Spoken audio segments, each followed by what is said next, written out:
আমাদের এখানেও হওয়া উচিত ছিল, আরো জোরেশোরে হওয়া উচিত ছিল, কারণ ভিকটিম তো আমরাও। সেটা হচ্ছে না। একটা দুর্নীতি দমন কমিশনে কিন্তু এরই মধ্যে এটা নিয়ে একটা প্রক্রিয়া শুরু হয়েছে, মানে কেবলমাত্র শুরু হয়েছে। সেটা সত্যি কথা বলতে সেটা সেইরকম জোরদার হওয়ার মতো কার্যক্রম হয় নাই, এবং আস্থা আনার মতো সেটা কার্যক্রম হয় নাই, যে কারণে বিশ্বব্যাংক বলছে যে এটাকে এমনভাবে একটা করতে হবে যেখানে হোল প্রসেসটার মধ্যে একটা আস্থা ফিরে আসে জনগণের এবং বাইরে বহির্বিশ্বের। মানে এই প্রক্রিয়াটা প্রশ্নাতীত হতে হবে। হ্যাঁ হ্যাঁ, কারণ অতীতে আমাদের দুদককে বিভিন্ন রাজনৈতিক কারণে ব্যবহার করা হয়েছে, এটা অস্বীকার করার উপায় নেই। সেটা ক্যাটাগরি গভর্নমেন্টের সময় হয়েছে এবং বিএনপি আমলেও হয়েছে এবং এই সরকারের আমলে হয়েছে, সত্যি কথা বলতে। তো সেই জন্য আস্থার অভাব আছে, এবং এই আস্থার অভাবের কারণেই আমাদের ক্রেডিবিলিটি আনতে হলে পরে আমাদেরকে একটু অন্যভাবে এই প্রক্রিয়াটা করতে হবে বাংলাদেশের ভিতরে। আমাদের কিন্তু মনে রাখতে হবে কানাডাতে কিন্তু এটা চলতেছে, এবং যে কোনো সময় এক সময় এটার একটা রায় বের হয়ে যেতে পারে, এবং দ্যাট কোন দিকে যাবে আমরা জানি না, কিন্তু প্রক্রিয়াধীন জিনিসটা। ইন প্যারালাল আমাদের এখানে এটা চলা উচিত, এবং সেটা সুষ্ঠুভাবে হলে পরে সবচেয়ে ভালো হয়। সেই জন্য যদি যেটা বলা হয়েছে বিশ্বব্যাংকের পক্ষ থেকে যে এক ধরনের নিরপেক্ষ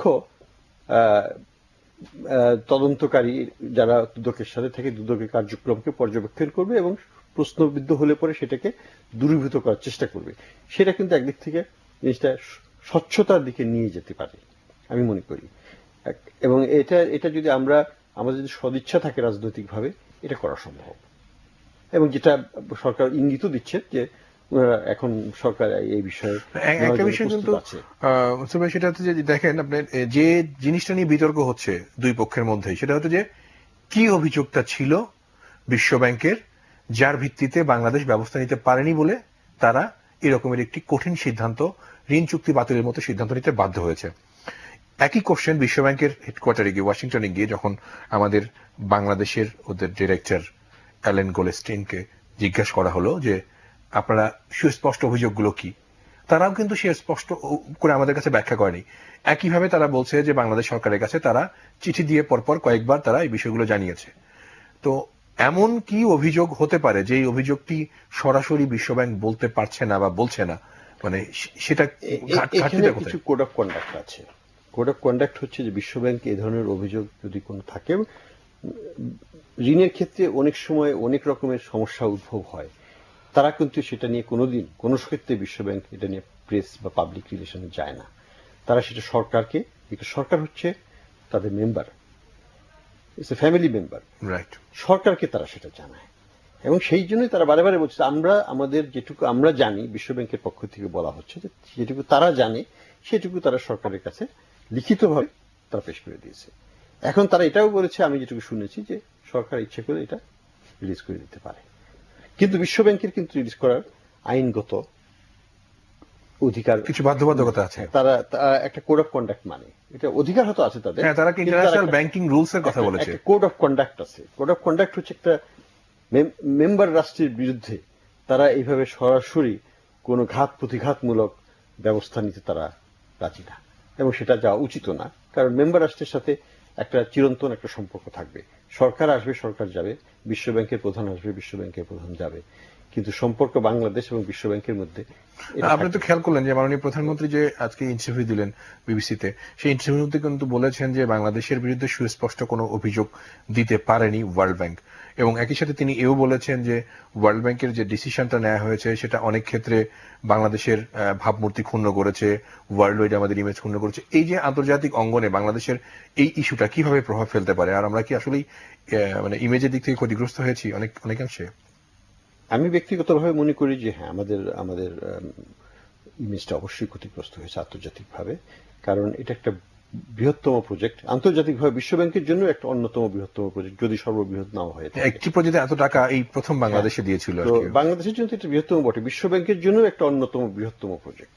এবং এই প্রজেক্টটাকে নিয়ে যদি কোনো ধরনের প্রশ্ন উঠে, বিশেষ করে cancellation is a major blow, একটা মেজর একটা ডিসিশন, যেখানে এত বছর ধরে একটা প্রকল্পের বাস্তবায়নের অর্থায়ন করতে বেশ অনেক বছর লাগে, এটা 5, 6, 7, 8 বছরের প্রচেষ্টার ফলে আমরা দূরে এসেছিলাম।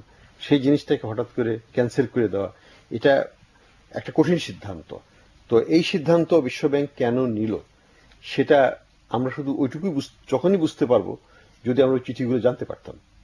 তো আমার ওই সরকারের কাছে আবেদন হবে যে সরকার যদি সত্যি সত্যি দৃঢ়ভাবে বিশ্বাস করে যে ওইখানে এমন কোনো সবই অমূলক বা ওইখানে এমন কোনো ভিত্তিহীন অভিযোগ ডেফিনিট ছিল। এভিডেন্স নাই, তাহলে ওটা একটু রিলিজ করে দিলে পাবলিকের জন্য, আমার জন্য, আপনার জন্য, সবার জন্য কিন্তু এটা আস্থা ফিরিয়ে আনতো। আমার মনে হয় যে সরকার positionটাকে এই explain বিষয়টা করতে বিবেচনা সুবিধা করতে পারে, অন্ততপক্ষে যেহেতু তারা একটি রাজনৈতিক গণতান্ত্রিক শক্তির পক্ষের সরকার আর কি।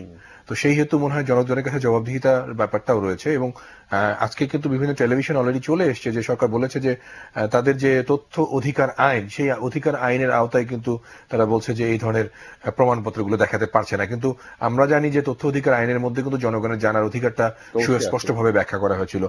আমরা আরেকটা প্রসঙ্গে আসি। আপনি খেয়াল করেছেন যে আমাদের প্রধানমন্ত্রীকে সেই বিবিসির উপস্থাপক প্রশ্ন করেছিলেন যে বাংলাদেশের একজন অর্থনীতিবিদ, নোবেল জয়ী একজন ব্যক্তি যার সম্পর্কে আপনি অভিযোগ করেছেন, তাকে বলেছেন তিনি রক্ত চুষে খাচ্ছেন জনগণের। প্রধানমন্ত্রী কিন্তু সেই প্রসঙ্গটা এড়িয়ে গেছেন, পাল্টা প্রশ্ন ছুড়ে দিয়েছেন সেই উপস্থাপকের দিকে। তো এই ধরনের প্রশ্নগুলো কেন আসছে, মানে কেন এই প্রশ্নগুলো উত্থাপন হচ্ছে? একজন নোবেল জয়ী ডক্টর মোহাম্মদ ইউনূসের কথাই সম্ভবত বলেছেন। অবশ্যই এটা নিয়ে তো কারো সন্দেহ নাই, আপনারও নেই, আমারও নেই কাকে বলা হচ্ছে।